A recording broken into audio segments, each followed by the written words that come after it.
And today I just want to kind of talk about being real and progress. Uh, One of the things you got to understand is that it's okay not to be okay, bro. It's okay to, admit that you're not in the best spot. And that was something that was hard for me to do for the longest because I had this chip on my shoulder with this pride, man. Especially as a man. Men will never say it, especially black men. We'll never say it. We'll never say what's wrong with us and really admit what the problem is. We think there is no problem, or that, it ain't that serious. I ain't die, get over it. You know what I'm saying? But it's like, no, being real to yourself is how you master that craft. You master the art of moving on. You feel what I'm saying? Just like when they deal with people in therapy, or they deal with people that's having an intervention, and the first thing they kind of want people to do is to admit it, because when you can admit it, you can move on. You can start to make progress. You know what I'm saying? You ever talk to a person that you may have been talking to, or you're trying to work things out with, and they're just the most hard-headed sucker that you have ever put up with? They know what they did clearly. It's clear as day what they doing is wrong, or what they doing to make you feel a certain type of way, but they won't admit it. They know they hurt, they know they brokenhearted, they scared, they know they a jerk, you know what I'm saying, but they won't admit it. And those are always the hardest people to talk to because they won't be true to themselves. It's always been hard to hold conversations, man, with people who can't really admit it. It's always been, no, it's their fault, man. Like, they did that. If you would have just listened, if you would have just said that. And it's like, well, bro, you got to understand that you know what I'm saying? Like, I know it sounds crazy. Like, a lot of times I get that little demeanor about myself, but it's just like, you got to admit what you did wrong too. Like, yeah, I may have did something that wasn't the best. I probably shouldn't have said stuff that way. I know I can be a little firm with how I talk. Like, maybe I shouldn't come across it that way, but it's like, you got to understand what you did too, what led up to that situation. And when you be real and you start to say, hey, man, you don't claim nothing. I'm not saying you claim anything, but when you go through life, man, you do go through things. You do develop mindsets and say, hey, man, I'm dealing with depression. Hey, man, I'm dealing with anxiety. I'm dealing with some PTSD. You know what I'm saying? I do feel lonely. I do feel like a loser. I do feel pathetic. I feel wrong because I've done wrong on the others. You know what I'm saying?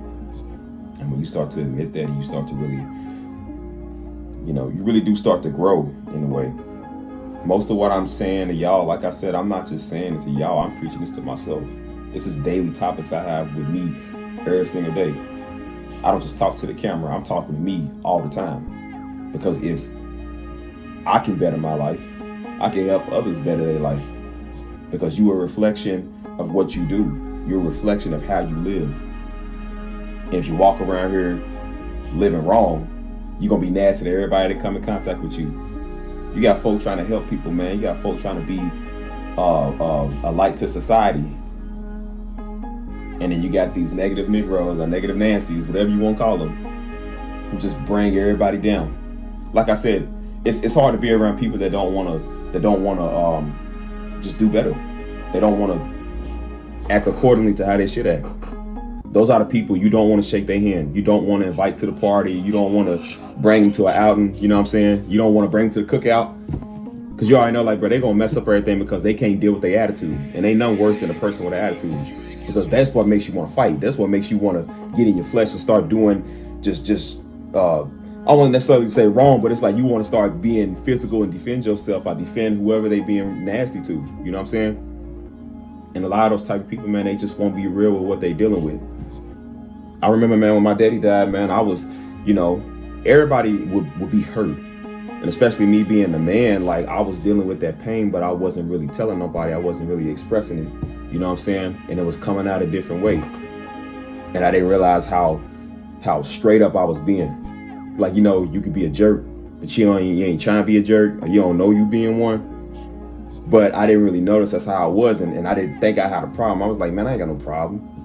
At the time I was talking to somebody, and they was like, man, why you say it like it? Why you being so uptight? And I couldn't see myself because I'm like, bro, I don't got no problem. I ain't got nothing wrong with me. Like, this is just how I am. You know what I'm saying? This is me. This is how I get. And they was like, look at the way you acted. You dealing with anger, man. Why you got so much anger? And I was just losing. I was like, man, I ain't got no anger, man. And I think the day I started to realize that was the day I couldn't find my car keys. And which I didn't know where I put them. I don't know. It's like they just got up and walked away. I looked everywhere for them things, man. I couldn't find them nowhere. And I remember I was getting heavily frustrated.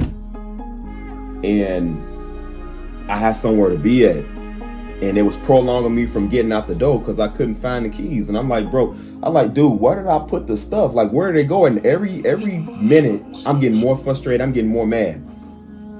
So I remember I just lashed out. And there was this day I just took out this metal furnace because they was doing refurbishing on the apartment at the time. And there was this metal furnace just sitting right there in my front room. And I remember I just lashed out. Just pow, pow. And the craziest part, usually you feel pain when you do stuff like that. I didn't feel no pain. It was like kind of how that feels like that. And I was like, bro, I thought about it and I looked at myself and I was like, you got a problem. You dealing with stuff and you trying to cover it up with a facade. Are you taking it out on people? You taking it out on this metal furnace, but you're not really dealing with the real issues inside of you.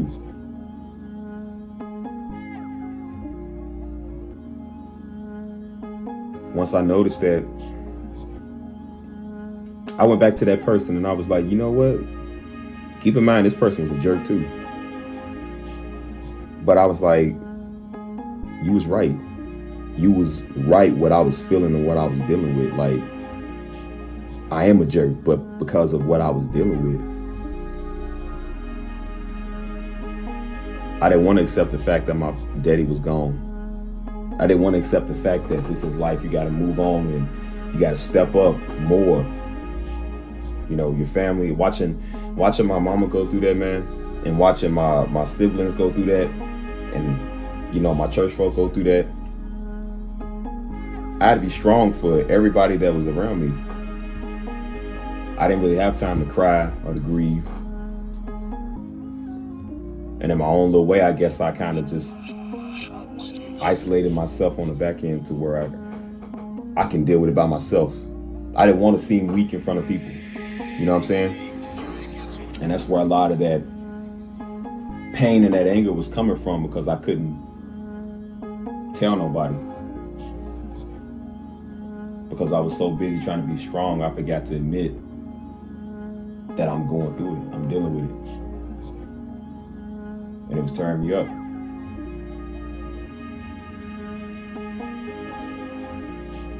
Not being able to say what I wanted to say and have those final moments with him before he passed. That we had just got to a real good spot in our relationship before he had passed.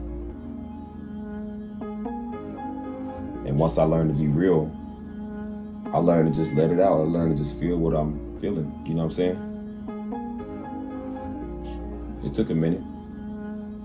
Because I had so much pride, man. I don't need nobody. I don't care. Like, I'll deal with it by myself. I can't trust people, man. People gonna do you wrong, stab you in your back. They're gonna look at you less than because you cry because you feel some type of way. When I learned to admit that, hey, I am dealing with a little form of anxiety. And as I said, we don't claim them, but it's just like these are natural human emotions and feelings that you go through. Like, I am dealing with a lot of things. Like, man, for God's sake, you just got shot. It's like anybody, no matter how prayed up or whatever they are, anybody would still deal with PTSD and flashbacks and anxiety and, you know, worry and trauma and all of that, you know what I'm saying? And I kept telling people at that time, I'm okay, don't worry about me, it's cool. But I wasn't, because I wasn't being true. Camera died, but we back at it. But nah, long story short, man, I had to learn to get to a spot where I can admit what was really going on with me, what I was feeling. Because if you don't deal with what's inside of you, you're going to destroy your life. You're going to destroy connections and relationships and anything you got good going for you. And we deal with a lot of anger as human beings, and, you know, it's hard to get over things and forgive people. But that's just how it's got to be. And it's not just forgiving them and getting over it because you just want to. But it's like, when you look at the bigger picture, what's for you, bro, like, that's what's more important. I care more about having peace in my mind, more about loving myself, having what God's got planned for me in store for me, versus trying to get back at somebody who I don't like. You feel what I'm saying? Start being real with yourself and what you going through in life. That's the only way you're gonna ever heal, you ever gonna change. Life is all about change, man. For the better. Definitely don't want to be for the worse. You know what I mean? You'll look back at a lot of situations and be like, man, that was so stupid why I felt that way. That was so dumb I couldn't get over it. You know what I'm saying? But moving on and moving forward, man, that's the movement of 2024. And let that be the movement of 2025 and for years to come. We all got to do that. Pick up our own personal cross and go on. Like I said, God love you. He always gonna be there for you. And I told myself, I was like, He'll never let me down, unlike people. He the only thing that know what I'm going through. I can always trust him. Even if I can't physically see him, I physically hear his voice. I know he's there. And it brings you a little bit of relief and comfort knowing that. Because you can't say that about everybody. You can't say that about people that you know, that you did love and you cared for and you put your all into. Sometimes people do you wrong, man. You feel what I'm saying? Thought they'd never leave, and they do. But God won't. Never leave you nor forsake you. If you can't be real to yourself, be real to him. He already know what it is. He wants you to come to him with it anyways. That's the best mental help you can get. I believe in heavily in going to therapy if you need to, talking to people if you need to. That's what we're here for, man, as brothers and sisters in Christ, or just as in the world or whatever, bro. Like, this is what people know. People know how to fellowship and communicate with each other. And when you isolate yourself and cut yourself off, you'll never move on. And you're only making it worse on your life. I pray everybody has better healing, better mental healing. And these ain't really, I don't feel like I'm doing a lot when I'm releasing these videos, but hopefully this inspires you to listen to some of the words that I said. Hopefully I'm able to help you with what you're going through and you feel like you ain't the only person dealing with that by yourself. We all got days, man. We all got days we want to quit. And some people got days they want to just end it all. But thank God we still here. Thank you for another day, man. Hope y'all stay blessed and prayed up. It's your boy Stephen Darby Jr, man. We out of here. Till next time.